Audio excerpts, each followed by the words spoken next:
way to look at the markets and the businesses that we are buying into long term. And it's an important theme that we'll have here, that we are buying businesses. We're not buying stocks, we're buying companies. So here's a quick look at some indices over the last couple of years, but also here year to date. So you'll see a deep contrast between what we saw in 2020, what we saw in 2021, and what's happened here in the first quarter of the year. So as we've all felt a little bit of pain here leading into the presentation, we're getting a little bit of a spike here today in the markets, but not a great start to 2022 compared to what we've seen over the last couple of years. If we take a little bit longer term perspective, we can still see that things are pretty good. As dire as it may seem in the markets, we're still looking at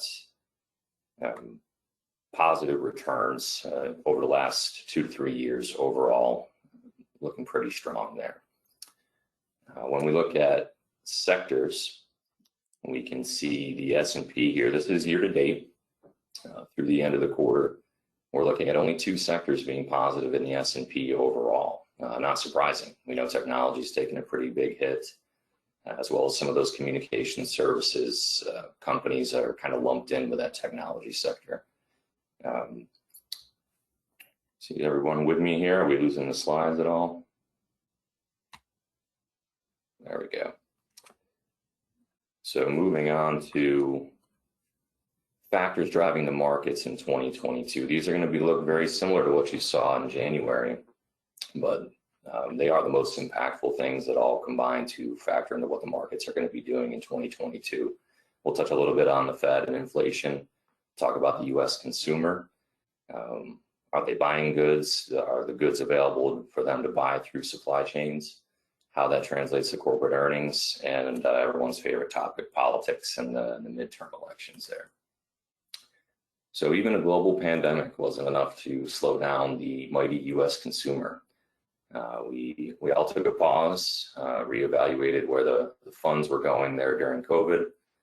We have become much more normalized with our spending and still seeing some uptrends on the spending side from those of us who like to go out there and put our money in the economy. Spending is still at all-time highs. We're setting records. We love our goods and services here in the U.S., and we continue to do so. There are very few things that will stop us from spending our money, which we'll illustrate here today. But just gives you a little bit of reinsurance that out of the U.S. economy, 70% of that is represented by the consumer, and the consumer is strong.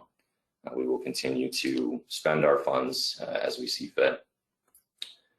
Can we keep that up? We're going to show you a couple items coming up on why we think that could be the case. But with all the things that have been going on over the last couple of years, some are a little worried. Has the consumer run out of money? Have we all spent it on that more expensive home or more expensive car that has popped up in the market here? So the savings rates for households is back to what we would think of as more of a normal pattern. It's still a little bit above where we were in the early 2000s, but as that trends down a little bit, if you're not saving, you're spending. So that's a good thing when it comes to consumers and the economy. Household debt is looking great as well. The service ratio there continues to drop. A couple of factors could be, folks being just a little more conservative with what they take on in terms of debt, but also with interest rates. As you refinance your mortgage to a lower rate, as you take out a lower rate, longer car loan, for example, the amount you need to service your debt month to month is going to be lower than it has been in higher interest rate environments. So moving forward through the year, it'll be interesting to see if that number ticks up a little bit from where it was with interest rates starting to pop up again. And Marshall had mentioned, we have unemployment in that 4% range, back to pre-pandemic levels. We saw it running there through most of 19, early on in 2020. Good sign for the consumer that they're not out looking for those unemployment benefits. They're out there in the economy finding ways to earn money. So here we go, 4% again is what we were trending towards leading up to the pandemic. For about 10 years, we had moved our way towards that 4% unemployment rate, which is kind of a trend line for us moving back further than that, kind of see that be a normal rate moving forward is what we're anticipating. One of our favorite indicators, this is the quits over total separations. So affectionately referred to as the take this job and shove it indicator. You'll see that 70% or more of folks who left their job in the last year have done so voluntarily.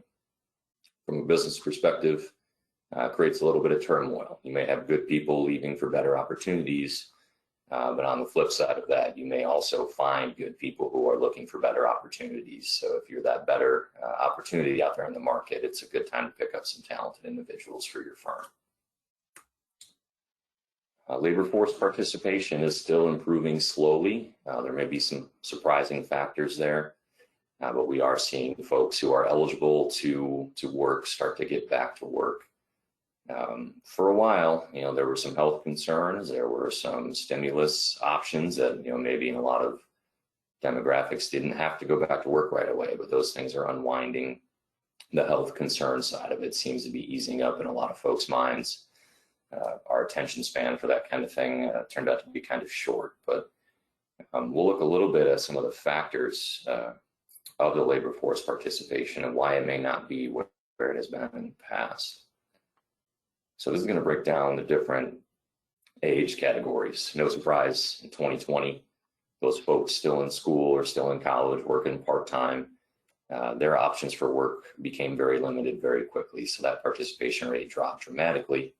Did have a significant rebound by the end of the year, and that continues to rise. Those folks, are going to pick up those part-time jobs. They're going to be working through school, working through their early stages of life, not too concerned with them getting back to work, back to where they were pre-pandemic.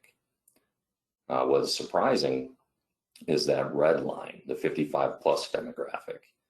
Those are the folks who have been saving for a while, accumulating assets, maybe management level in their positions, earning a fair amount of money. 2020 hits and they don't have to go to work or go to the office every day. They find different ways to work, whether it's remote, some of the tools that we all utilize today that simply weren't there 5 years ago. Those folks have a little bit different choice on whether they have to go back to work or not. And we have seen it start to contribute to early retirements in a lot of different sectors.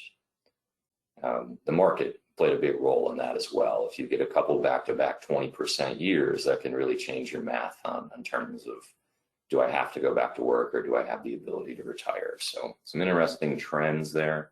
We'll see how that plays out if we end up having a year where the market doesn't have the success of the last couple of years.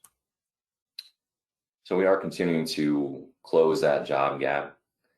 There are a large amount of job openings out there in the market. It's getting the right workers in the right place. So as we mentioned, some of the new tools that we're all becoming accustomed to with working remotely, going down to your beach house and logging in for a few hours, whatever it may be. We're starting to iron out the kinks of getting those talented folks in the positions where we need them. But I would say there still is a significant gap with certain skilled labor positions, where we don't seem to have enough plumbers, electricians, those types of jobs that have to be done in person day to day. Trying to get the younger folks into that type of work is something that needs to be pushed. So another key indicator for what's going to happen moving forward. So inflation, how do we feel about inflation? What kind of impact is that going to have? Talking a little bit about the Fed and how this is going to affect inflation. So we know that they are tapering. They have stopped buying bonds in the open market, and they have a plan to start letting those roll off their balance sheet in a significant fashion moving through the end of the year. So that's going to play a role in how fast money moves through the system. Velocity of money, if you're familiar with that, that shows you how quickly money gets from the consumer into the hands of the business owners, the people running the businesses, creating those profits. It's one of the reasons that the Fed is not necessarily as concerned about structural inflation as the media might be. And that's because money isn't moving quite as fast as it has in previous inflationary periods. As different programs come about, we'll see if that continues to be the case. But something to keep an eye on is exactly where the money goes from things like stimulus, things of that nature, where the money ultimately ends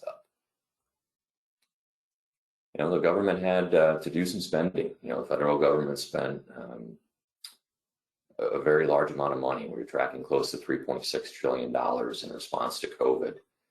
A lot of money historically, as was pointed out, throughout the pandemic, the amount of spending was dramatic. So we will see that leveled off in 2022 and moving forward. Not projected at the moment to spend nearly as much as we have over the last couple of years. Talk a little bit down the road about how rising interest rates is going to have a big effect on the ability to spend, but that's another concern moving forward as well.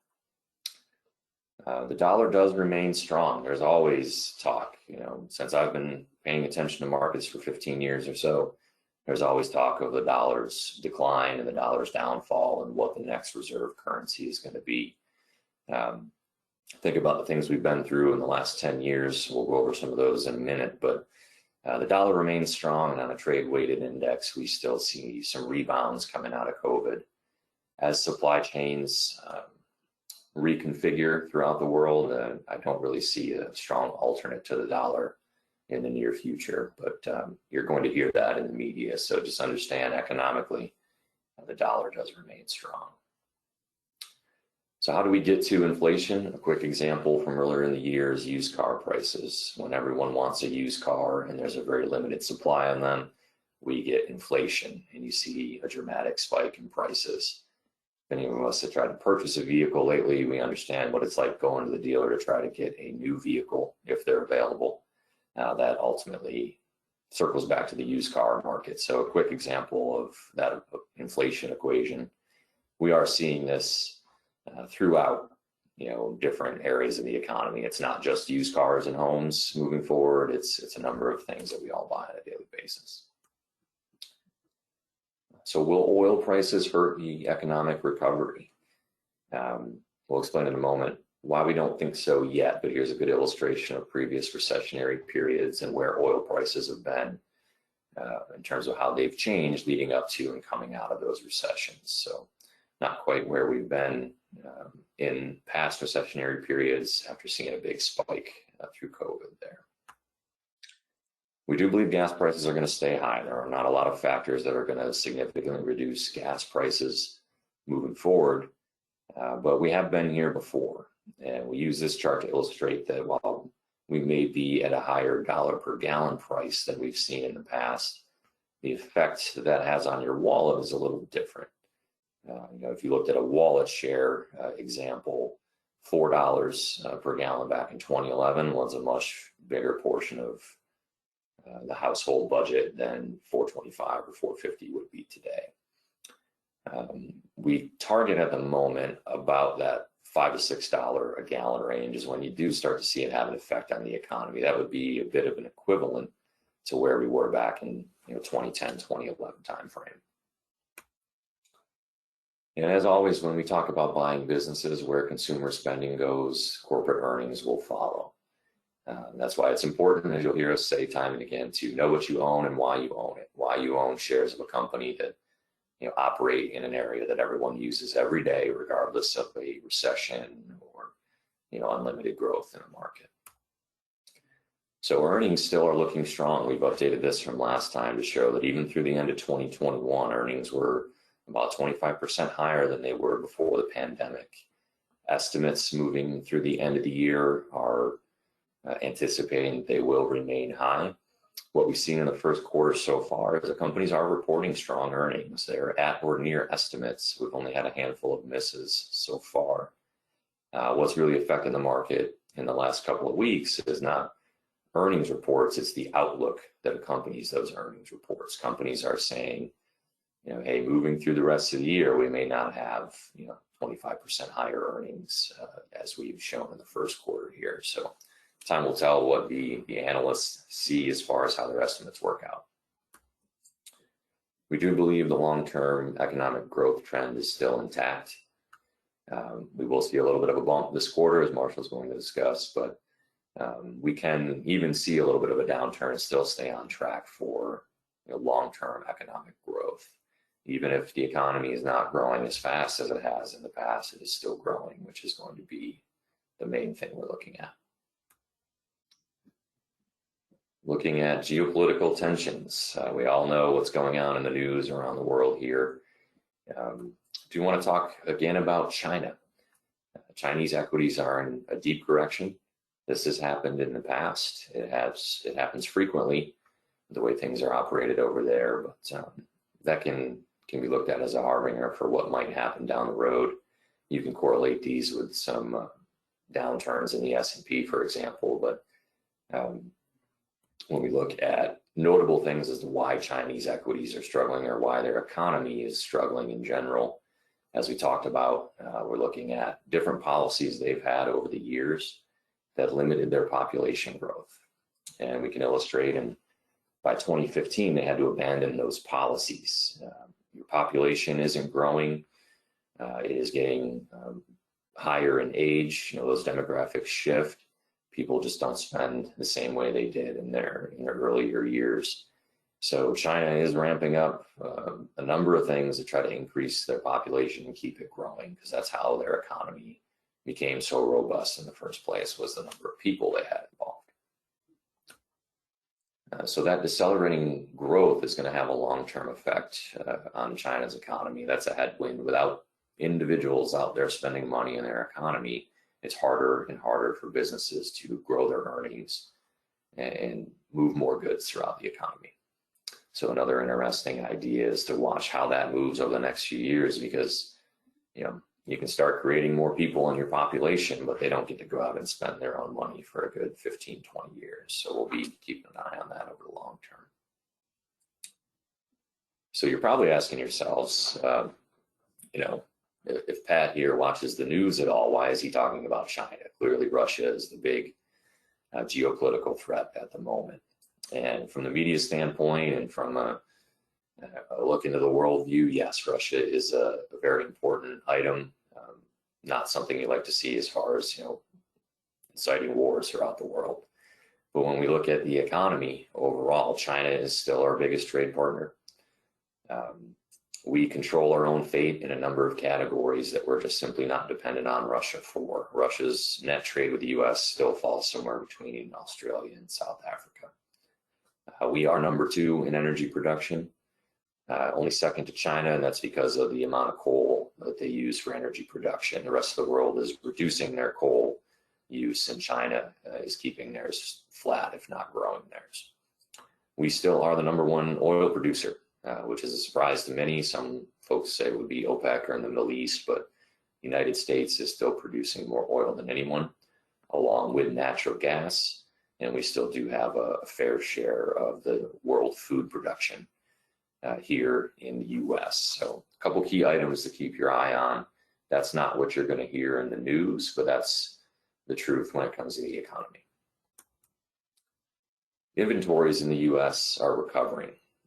When you shut things down completely, as in 2021, businesses are going to sell out of their inventories, and it's going to take a while to ramp those things back up, particularly with supply chains working the way they are and manufacturing being scattered throughout the world.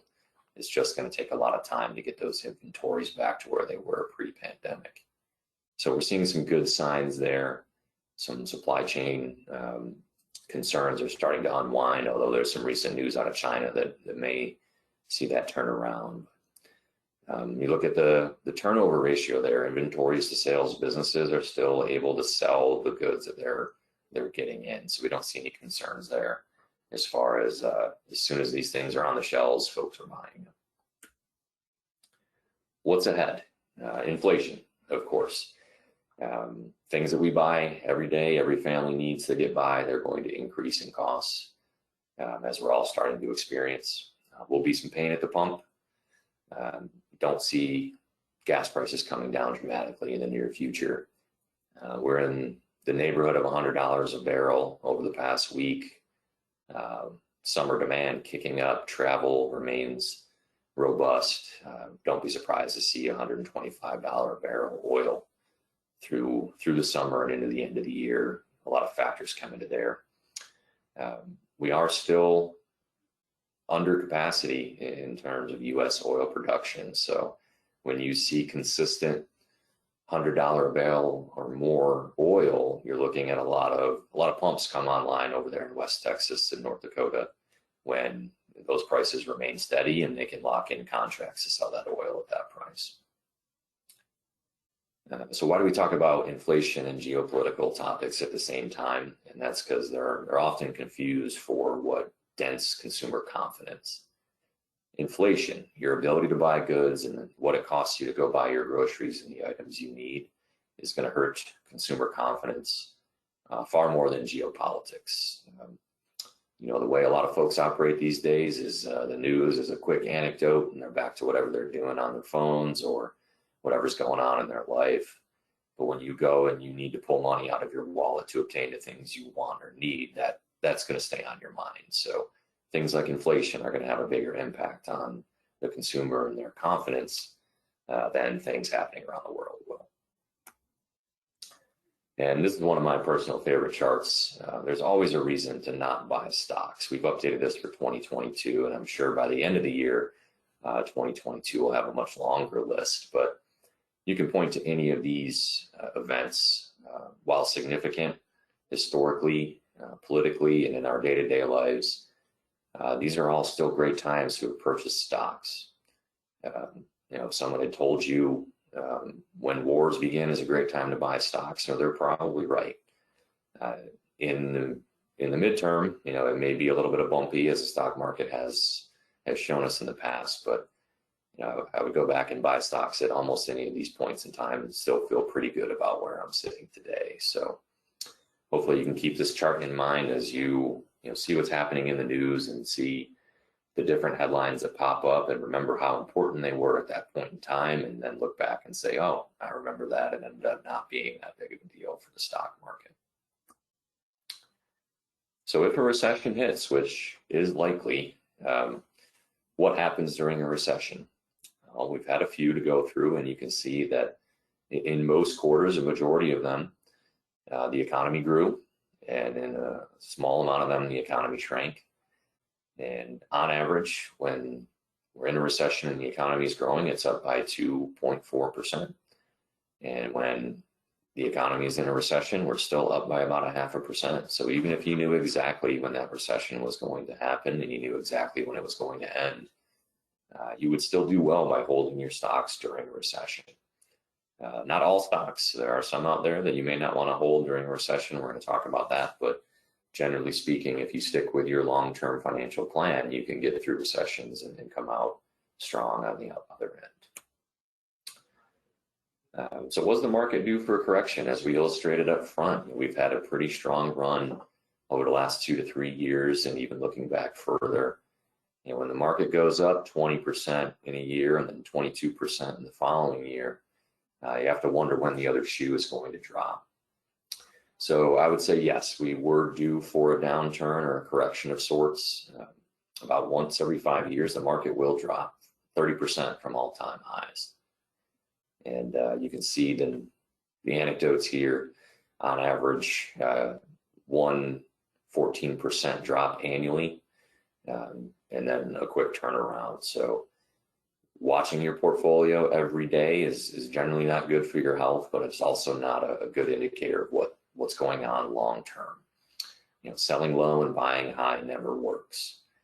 We want to look at the market over market cycles. We want to look at the individual companies that we own over their business cycle, understand the type of business that they're in, how they create earnings and derive profits, and understand if that's still a business that we want to own tomorrow and moving forward. Another illustration, you know, in all the positive years that you see there, they all have accompanying declines.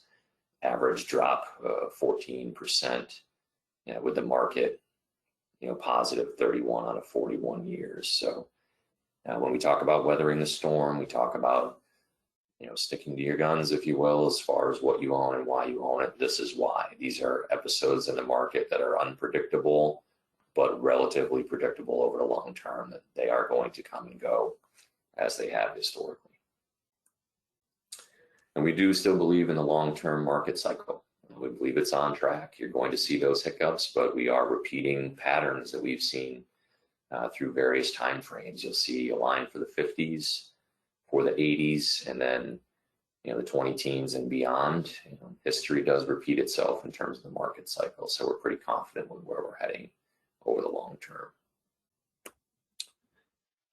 And as always, control what you can control. None of us can control exactly what the market does, but we can control these things on the right: what we earn, what we save, where we put our assets, how we derive a plan for utilizing those assets over the long term to achieve our goals. So I will pass it back to Marshall. I hope that was informative. I do want to touch briefly, Marshall, you recognize many of those slides, and the folks listening will recognize many of those slides from January, and that is not by accident. The reason we do that is because those narratives that started in January and were predicted for 2022 are still intact. There are some things that have bubbled up along the way, which Marshall will touch on, which are very important. But those long-term factors in the market have not changed. You may not hear about them in the media the way you did in January, but those things will be persistent. So we'll continue to talk about them and add things as we go. And thank you for sticking with me here. And Marshall, back to you. All right. Thank you so much. I appreciate that, Patrick, and thanks for being with us today. The things we want to talk about in the following aspects of the economic update are just looking at the general economic conditions. We've obviously got still high inflation, the geopolitical tensions, interest rates, of course, still low, but we're anticipating a 50 basis point or 0.5% increase as early as next week. Unemployment still historically low, demand pent up and still extremely high. And COVID, we keep getting flare-ups, for lack of a better term. There's the Shanghai lockdown that's going on right now. We understand there's been a resurgence of cases in Canada and the Northeast United States. So something that we'll continue to have to watch. Fortunately, it seems the cases are milder and more flu-like than anything else. So hopefully that at least the COVID hospitalization rate will drop dramatically, continue to drop. Inflation. Wow, look at these numbers. We got spoiled, obviously, in the 2019-2020 era. We've got 7% last year. We're looking at 8.5, 8.54 projected for 2022. That's tough to swallow, and that's going to be a tall order for the feds to try and corral, so to speak. In the interest of a little bit of humor, these are some things I found floating around or people have sent me. I hope at least this brings a little chuckle to you. Nobody's having fun filling up the tank, but as Patrick pointed out, it's not as bad as it has been. It's just worse than it has recently been, I think is the best way to describe it. Inflation and investing, Wall Street versus Main Street. This is something I like to come back to on should you be investing in Wall Street or Main Street. You find that Wall Street seems to be able to pass on inflation-driven price increases to the consumer very easily, especially when you look at companies that sell us those daily necessities. As we learned during COVID 2 years ago, things like toilet paper and paper towels that are daily necessities, those prices seem to get passed on very well. Where Main Street, meeting face-to-face with the consumer, seems to have a tougher time passing on those price increases, maybe a little slower to pass them on, and may not pass them on as strong as they have actually been. So some things to watch. So where do you invest? What are the favorable assets during inflationary times? Obviously equities, because of the previous slide, things I mentioned. Precious metals. I've been informed, of course, that the best precious metals you find at jewelry stores, not necessarily gold ingots or things of that nature. Real estate. Look at what's happening to housing prices, and we'll go over some of those housing and the housing details in just a few minutes. The inflation unfavorable assets are, of course, cash. The Bank of the Mattress would lose 8.54% this year if inflation is 8.54. So the bank of the mattress is not what it once was. Other fixed income investments are challenged because of rising interest rates. So you want to keep your duration on any fixed income very short term so that you can take advantage of the rising interest rate opportunities. On the geopolitical side, we've already mentioned Russia and Ukraine. The other side is that Europe is in worse shape than the U.S. Keep in mind, Russia was a large supplier of both natural gas and petroleum products. And as a result, the uncertainty of the supply chain in Europe has put them in much worse shape than we are. At least our supply chain from a petroleum and natural gas standpoint has been stable, even though prices have been fluctuating wildly. And in our case, of course, in what we consider the wrong direction. Third world countries are still having major problems and may take a decade to recover. So we still look at the U.S. as really the bastion of safety, as much as there is safety in an uncertain economy. What are those interest rates right now? 10-year treasuries has shot up to about 2.9%. We're seeing 30-year mortgages hitting near the 6% rate. So these are real challenges, of course, to the fun we've experienced over the last couple of years. Those near high record prices in housing across the U.S.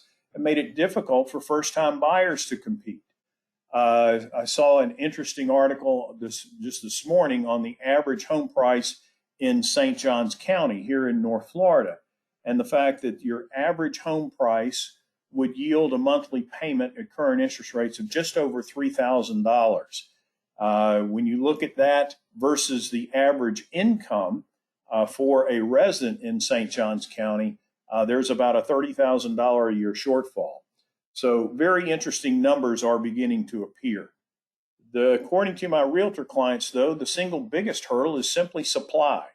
So we'll continue to monitor that, and hopefully supply chains will get back going and supply will help to ease some of those price increases and the pump up of number of people that are trying to purchase the same property. Help wanted.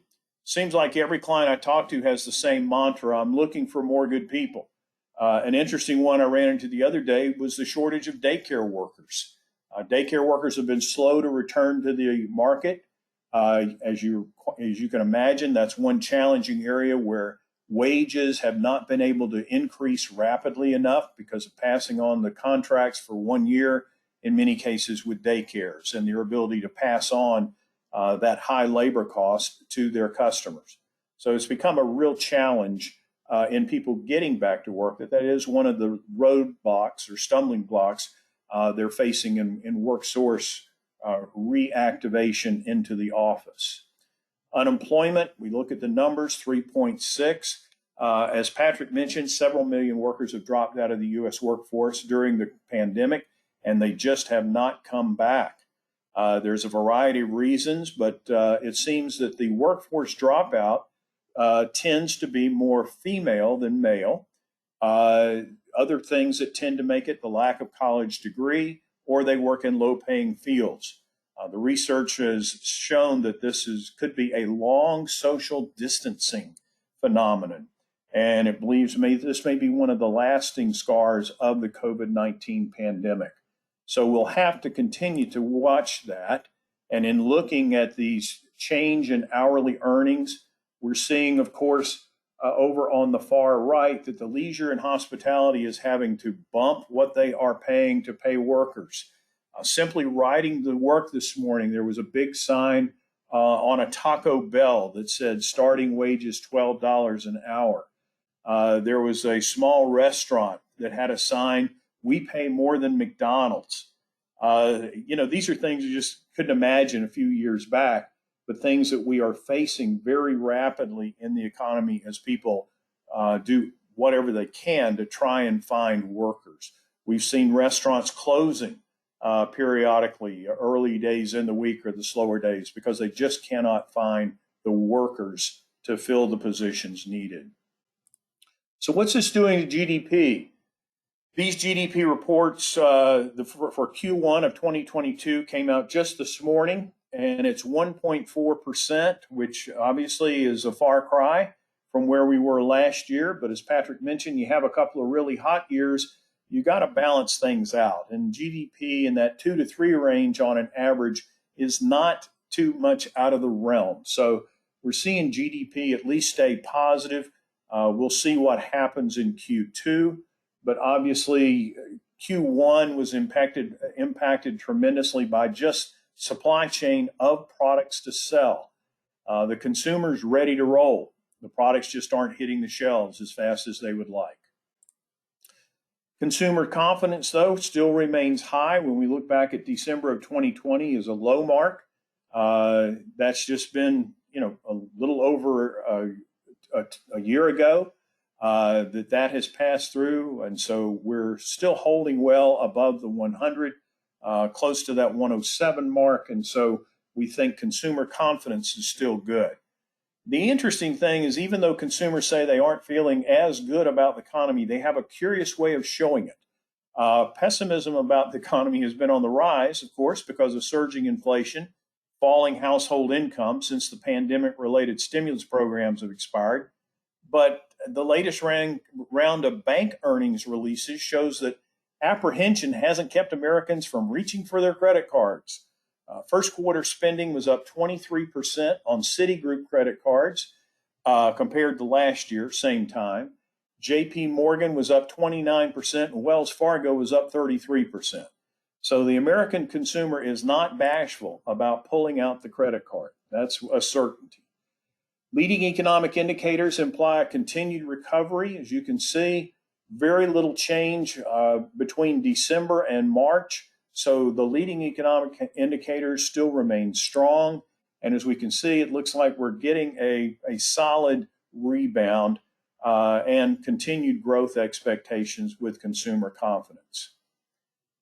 But that supply chain, this is a graph I like showing. I'll spend a moment on this. These are container ships waiting to unload outside of Los Angeles and Long Beach. So this is, for lack of a better term, these are the products coming from China, Indonesia, Vietnam, most of your Asian countries, and they just can't get into the port. And so they either do the slow steam across the Pacific, or they literally get parked out and anchored about 40 miles. The Coast Guard has tried to get them to do more of the slow steam versus being parked out, sitting there waiting to get into the port. We got spoiled, of course, because we had the good supply chains going pre-pandemic, and now we're having to see those recover. A question that has come to me on this slide before is, well, gee, how long do you think before it'll get back to pre-pandemic norms? It's not going to happen overnight, and my guess is probably at least another year. That's a lot of cargo to get moving through the supply chains. And of course, what does that mean? This is, again, the used car and truck, which is one of the places where we've seen the price growth just accelerate. It's just been amazing how that has transpired. I'm seeing clients who bought business trucks or other vehicles 3 years ago, and they're now trading those in for more than they originally paid for them. Something I'm sure they just never imagined when they started that purchase 3 years ago on the vehicle. U.S. home prices continue to rise, although existing home sales did fall 2.7% last month. That's the month of March from February. So maybe we're beginning to see a little softening in that sector of the economy. So let's talk about some legislation, some political activity. The Building Back America Act. Boy, this was hot a year ago. There was a lot of concern from clients about some of the provisions in it. And for all intents and purposes, it appears that it has died in Congress. Will it rest in peace? We're not sure. It appears that this particular act may rest in peace. And now we have a new act on the horizon, the Secure Act 2. Secure Act 2 has raised a lot of questions, and I'll go over some items in there in just a minute. But it may possibly have been or be dead on arrival in the Senate. The House passed it. One of the key things that was in there was the required minimum distribution starting age would increase to age 73 beginning in 2023, and then it would jump to 74 in 2030 and 75 beginning in 2033.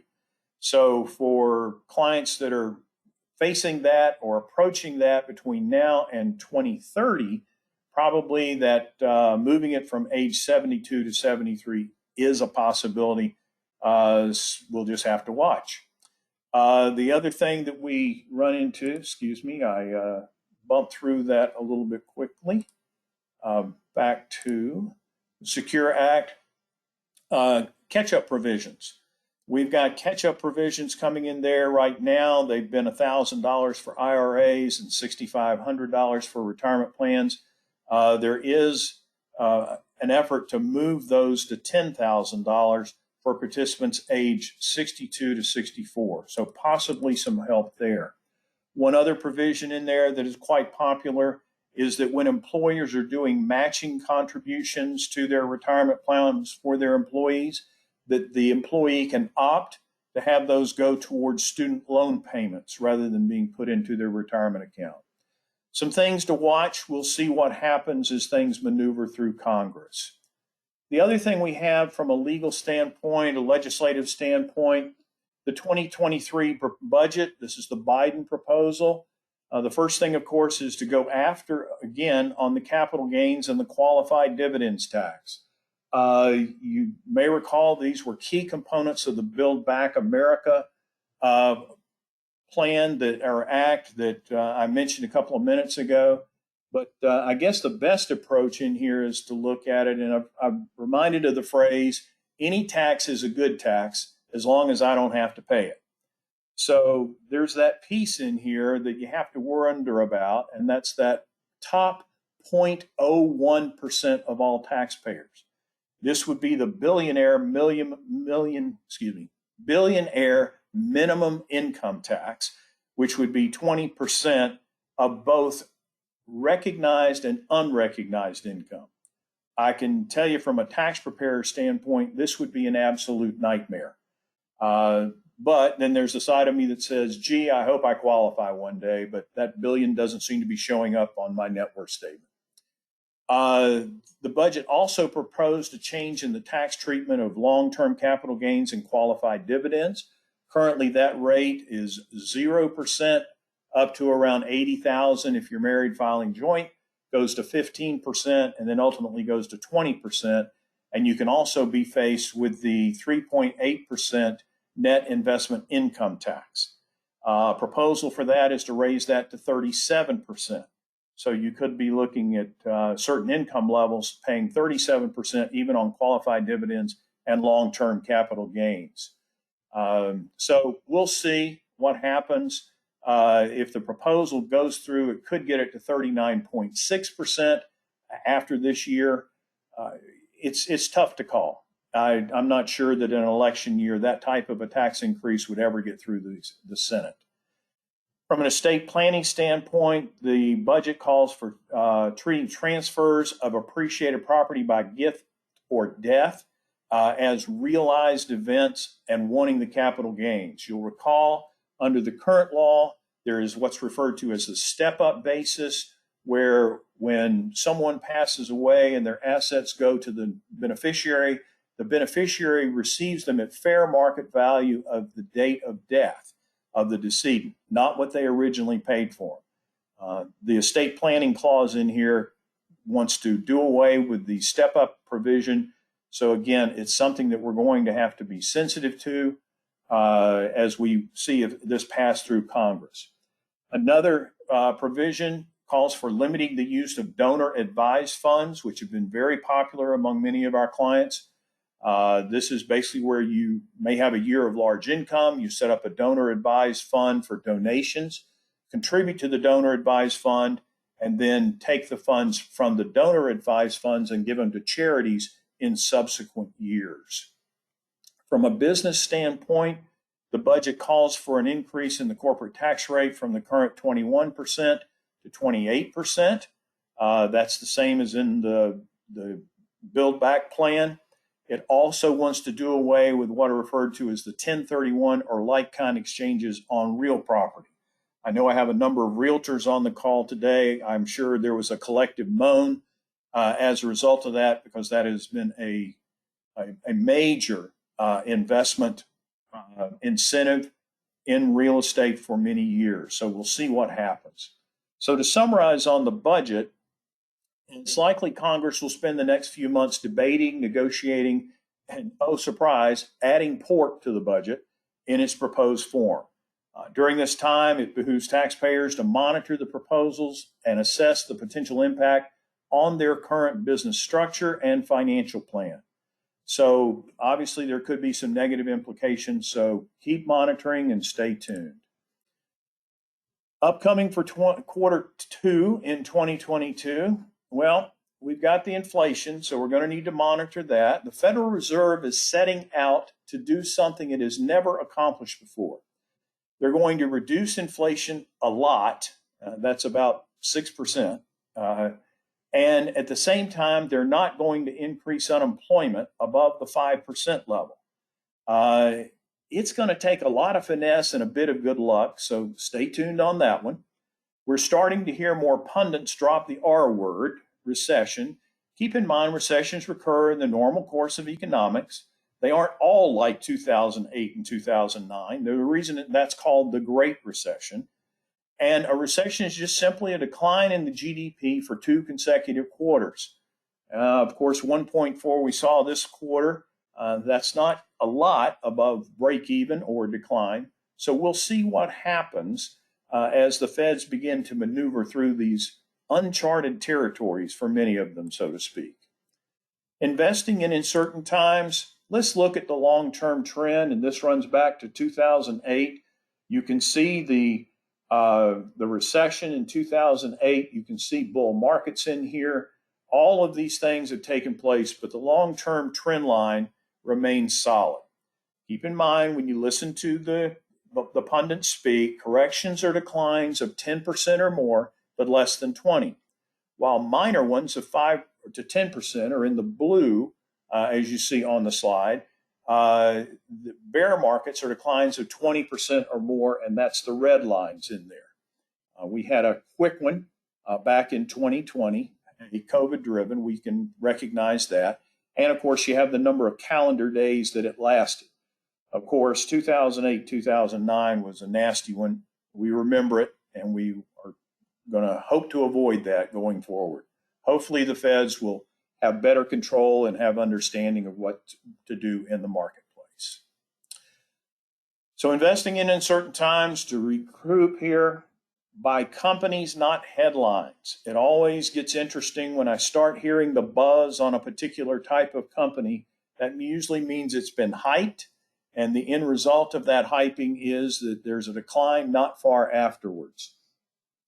Be an investor, not a trader. An investor invests for the long time. A trader invests for short-term returns. And of course, short-term ups and downs can be crazy. We saw the market jump tremendously in after-hours trading last night because Facebook Meta came out and announced their earnings, and boom, suddenly after-market trading, it was up about 18%. As a result, the major indices are up today, and that's the impact one company and one company alone's earnings can have on those indices. So don't be alarmed by movements in futures and indices. Look for the underlying information as an investor and know what you own and why you own it. You probably want to own companies where you spend your money. So stick to your plan, stay in your long-term lane, avoid emotional decisions. I actually got a call from a client who, because of all the activity with Twitter over the last few weeks, they were dying to buy some Twitter. It's my understanding Mr. Musk was the only one who's going to own that going forward.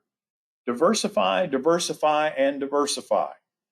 We've seen energy being the hot sector this year. Energy was horrible for a couple of years. So make sure that you have your portfolio in all sorts of different sectors. Use walking around sense. What's happening? Are you seeing the restaurants active again? Are you seeing retail active again? All of those things that just being observant personally in the economy is very important to understanding your portfolio. Always protect your piggy bank. And the way to protect your piggy bank, of course, is monitoring your financial plan to achieve financial independence. I know we come back to this every single quarter, but to me, this is the cornerstone of good, solid financial planning. So we want to make sure that as you go through this journey, you take care of covering the basics in your own plan and controlling those things that you can, and minimizing your worry, of course, about those things that you cannot control. So let's take a look at some questions. We've got one in the chat box, and I've got one. What are your thoughts regarding ESG? Been a lot of talk in ESG, and if some folks are not familiar with ESG, it stands for environmental, social consciousness, and corporate governance. And looking at the holdings in your portfolio as to how are companies responding to these areas. I look at those as being very subjective. And the first time I really learned about subjectivity, I was a young boy, and my mother had sent me to my bedroom to clean up my room. And I cleaned my room, and my mom came in, and apparently my cleaning standard versus her cleaning standard weren't exactly the same. I give you that story simply because what one would consider environmental consciousness may not be the same for someone else, as well as the social consciousness and corporate governance. So the short answer to the question of do we monitor this, the answer is absolutely. The American Institute of CPAs is pushing more and more in audits to have footnotes and explanations regarding how publicly traded companies are complying with these particular areas. And the aspect that we go through here, of course, is each company is addressing these, but then there are short-term addressing and long-term addressing. For example, electric vehicles. Electric vehicles are very popular, very hot topic right now. But keep in mind with electric vehicles, ultimately there is how do you dispose of the batteries? And what do you do with the batteries when they wear out? How do you charge the batteries? You're using fossil fuel electricity to charge the batteries. So there is no absolute, and there's always a trade-off that you go through. But yes, you should monitor the social consciousness of the particular company. The follow-up to that question from the person who submitted it was also, what about Disney and the state of Florida? I try to remain apolitical as possible during these presentations. So what I'll simply say is that it is interesting. It's an interesting event in Florida because Disney has been, of course, one of the major corporations in Florida. I'm not sure where that'll all end up, but it's. I'll use my usual. Stay tuned because I'm sure that that will be coming to the forefront. Again, the chat box is open for additional questions. There's a question here about explaining to investors in real estate why they would purchase a property at a 4.5% rate when money costs 6%. Obviously, when you purchase any property, it's not just the current operations, but it's the inflation that would occur for that property. And you would anticipate that obviously that property would go up in value in the short term. So, are there any further questions? I have the chat box open. We'll see if there's anything else to drop in there. We appreciate your patience this morning.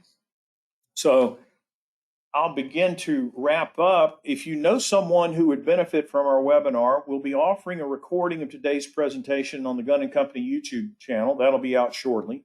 Once it's posted, we'll email a link to all registrants. Feel free to share it with your family and friends. I don't see any final questions, so I'll just say our next scheduled event will be our second quarter 2022 economic update. It'll be held on Thursday, July 28th at 10 a.m. Same time, same channel, so to speak, 1 quarter from today. I can tell you, with everything that looks on the horizon, there's no question it's going to be interesting. So thank you for joining us. We look forward to meeting with you soon, and stay safe, stay healthy. And again, thank you for being part of our group. Take care.